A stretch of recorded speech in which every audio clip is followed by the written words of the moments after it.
Mkurugenzi mtendaji wa magazeti ya Gazeti la Habari Leo na mjumbe wa bodi ya ithibati ya waandishi wa habari JABU, ndugu Mgaya Kigona, mwenyekiti wa bodi ya wakurugenzi ya chuo cha waandishi wa habari ndugu Julius Chami, mkurugenzi mtendaji wa chuo ndugu Geoffrey Julius Chami, mwenyekiti wa kamati ya mahafali na msajili Stella Msaliboko, ndugu wakufunzi wenzangu na wafanyakazi wote wa chuo, ndugu wageni waalikwa, wazazi na walezi wa wahitimu wote na wanachuo mliopo hapa, waandishi wa habari, mabibi na mabwana, tumsifu Yesu Kristo.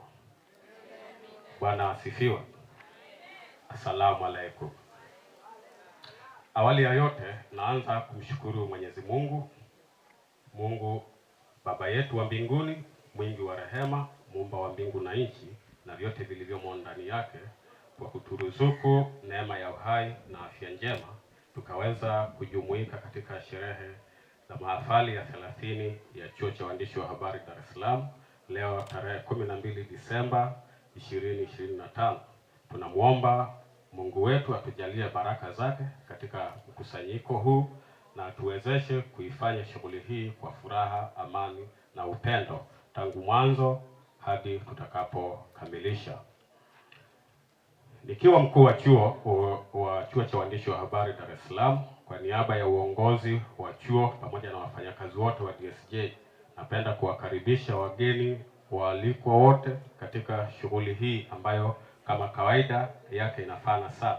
Nawapongeza nyote wageni mlioalikwa kwa kuhudhuria kwa wingi katika shughuli yetu, jambo ambalo linatupa furaha, linatupa faraja kuwa nyote mnauona umuhimu wa sherehe hizi kwa mustakabali wa wahitimu wetu wa chuo na jamii yetu kwa ujumla.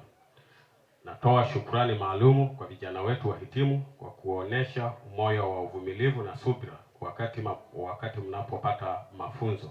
Kwa hakika mmeonyesha ukomavu mkubwa na weledi katika kipindi chote mlichokuwepo hadi leo mnafanya mahafali haya. Hongereni sana kwa kuzingatia usemi wa wahenga kwamba mvumilivu hula mbivu ufike, na wapongezeni sana kwa kustahimili na mlioonyesha, na sasa mnaenda kula hizo mbivu. Ndugu mgeni rasmi na wageni waalikwa, tumekutana hapa katika mkusanyiko huu wa mahafali tunayofanya kila mwaka ili kutathmini maendeleo ya utekelezaji wa majukumu yetu ya chuo chetu ya kutoa mafunzo ya fani ya uandishi wa habari kwa ngazi ya stashahada na stashahada.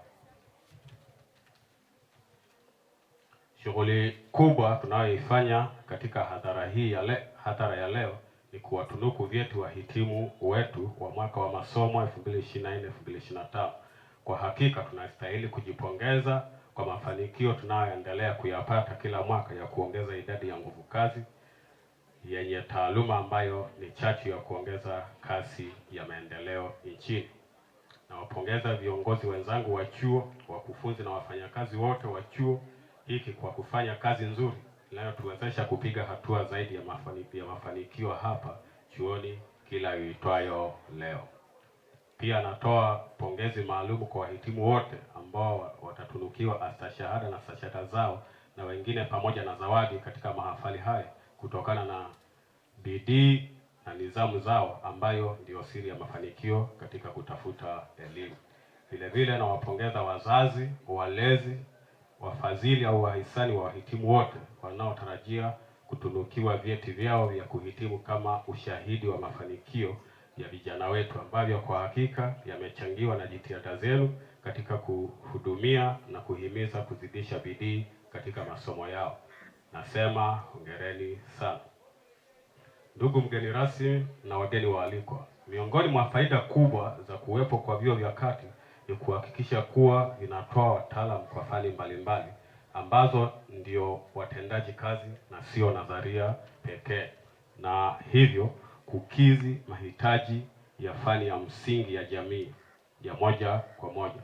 Kwa kutekeleza shughuli za vyuo vya kati kitaaluma, vinatoa elimu ya mafunzo ambayo moja kwa moja yanawezesha wahitimu kuajiriwa, kujiajiri ama kuendelea na masomo ya elimu ya juu, yaani chuo kikuu. Kwa niaba ya Kwa minajili ya maelezo hayo, ni jambo la kutia moyo kuona chuo chetu kinaendelea kuvizingatia vigezo hivyo muhimu. Tumekuwa tukitoa mafunzo kwa vitendo katika studio zetu za TV na redio pamoja na utayarishaji wa gazeti. Pia tunayo chumba maalum, yani multimedia theater, kwa ajili ya wanafunzi kufanya tathmini za kazi zao, ambayo wataoneshwa makosa yao na kuelekezwa jinsi ya kujisahihisha ili kuboresha matangazo na vipindi vya redio na runinga. Kwa kuzingatia mafunzo kwa njia ya vitendo, tunaweza kusema kuwa ndio sababu kubwa kwamba tumetoa watangazaji mahiri na wamepata nafasi kubwa kwenye vyombo vya habari. Mifano ya wahitimu hao mahiri utapewa na mratibu wa mafunzo. Ndugu mgeni rasmi na wageni waalikwa, ni jambo la faraja na kutia moyo kuona kuwa jitihada zetu za kuandaa wataalamu wa ngazi za stashahada na stashahada zinazidi kupata mafanikio. Takwimu zinaeleza hapa kuwa katika mahafali ya mwaka jana tulipata wahitimu 122 wa stashahada na wahitimu 124, jumla yao ni wahitimu 250. Mwaka huu pia tuna wahitimu 119 wa stashahada na stashahada, wahitimu 95, jumla yao ni wahitimu 214. Kwa wastani wa takwimu hizi, ina maana kuwa kwa muda wa miaka zaidi ya 10 zaidi ya uhai wa chuo, ni wazi kuwa chuo kimetoa zaidi ya wahitimu 5000 kwenye tasnia ya uandishi wa habari na utangazaji. Kwa takwimu hizi, ni dhahiri kuwa chuo chetu kina mchango mkubwa wa kutoa wataalamu kwenye tasnia ya uandishi wa habari na hivyo kuongeza mchango wetu kwenye maendeleo ya nchi yetu. Tunaamini katika msemo wa information is power. Hivyo basi tumeongeza nchi nguvu kwenye eneo la mawasiliano na upashanaji habari na hivyo kuharakisha shughuli za maendeleo. Ndugu mgeni rasmi na wageni waalikwa, ili kuhakikisha kuwa na wigo mpana wa kutoa mafunzo bora, mapema Januari mwaka huu tumefungua ndaki au kampasi mpya eneo la Kiluvya, wilaya ya Kisarawe, mkoa wa Pwani. Na hii ilikuwa ndoto ya muda mrefu ya DSJ kuwa na majengo yake yenyewe. Kwa niaba ya uongozi wa chuo, naomba nitumie fursa hii kuwapongeza wafanyakazi wote wa chuo cha DSJ kwa kazi hii ambayo naweza kuiita iliyotukuka. Kila mmoja kwa nafasi yake amechangia na kushiriki kwa namna moja ama nyingine katika kukamilisha ujenzi huu. Kwa hakika historia itaandikwa kwenye viganja vyenu kwa vizazi vya sasa na vizazi vijavyo. Ndaki hii itatoa fursa kwa wakazi wa jiji la Dar es Salaam, mkoa wa Pwani na mikoa jirani kuendelea kupata fani hii ya uandishi wa habari na utangazaji. Ndugu mgeni rasmi na wageni waalikwa, pamoja na mafanikio haya, pia chuo kina changamoto zake. Mojawapo ya changamoto ni wanafunzi kukosa sehemu za kufanyia mazoezi ya kazi. Changamoto hii inakwamisha si maendeleo na wanafunzi, lakini pia inasababisha usumbufu. Naomba nitumie fursa hii kuwaomba waajiri kwenye vyombo vya habari, taasisi, mashirika na makampuni yaweze kupokea wanafunzi kwa ajili ya mazoezi kwa vitendo au field practical, ili kutoa mchango wao katika kuwaandaa vijana katika kutimiza ndoto zao. Ndugu mgeni rasmi na wageni waalikwa, changamoto ya pili ni uchakavu wa miundombinu ya maeneo ya BASATA ambayo sisi ni wapangaji, maana majengo hayo ni ya tangu enzi za uhuru. Changamoto hii tumejaribu kuipunguza kwa kushirikiana na uongozi wa BASATA kwa kufanya matengenezo ya lazima tu.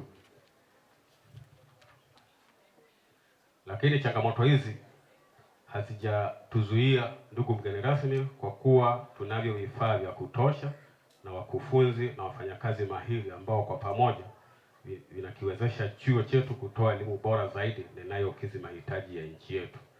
Ndugu mgeni rasmi na wageni waalikwa, naomba kuwaasa wahitimu wetu kuwa leo wanakamilisha awamu moja tu ya maisha yao. Awamu mpya inaanza ya ama kutafuta kazi ya kuajiriwa au kutafuta fursa za kujiajiri ama kujiendeleza kusoma elimu ya juu. Kwa vyovyote vile, hii itakuwa awamu ya kwanza ya kujitegemea. Kwanza kwa wale ambao walikuwa tayari wameajiriwa na wakaruhusiwa kuja kusoma DSJ, na waasa kuwa mkafanye kazi kwa bidii mkitumia maarifa na ujuzi mlioupata DSJ. Waajiri watatamani kuona mnaleta tija na mabadiliko chanya. Mtakuwa hamkuwatendea haki wakufunzi wenu na pia waajiri wenu. Kwa utendaji kazi wenu hautakuwa na tofauti na ule kwa ubora zaidi. Kwa wale watakaopata bahati ya kuajiriwa, wajue kwamba wanawakilisha jina la DSJ na hitimu na wahitimu watakaofuata nyuma yenu. Mkiwa watendaji wabovu, sifa mbaya itakuwa kwa wahitimu wa DSJ. Hivyo mtafunga milango wa ajira kwa wahitimu watarajiwa. Ukifanya vizuri zaidi, waajiri watataka kuajiri wanafunzi mahiri kutoka DSJ. Wahitimu watakaopata fursa ya kujiajiri watambue kuwa taaluma waliopata DSJ ndio nyenzo muhimu ya kuwavusha kimaisha. Naamini serikali ina fursa nyingi za kuwawezesha wananchi kiuchumi. Hata hivyo, na washauri mjipange vizuri kutumia fursa hizo ili kupata mafanikio. Kuweni na ndoto kubwa zaidi ya kufanya makubwa zaidi. Na wale mtakaoendelea na masomo kwa elimu ya juu, pia na waasa mkasome kwa bidii huku wakiendeleza nidhamu kama mlivyoionyesha mkiwa hapa DSJ.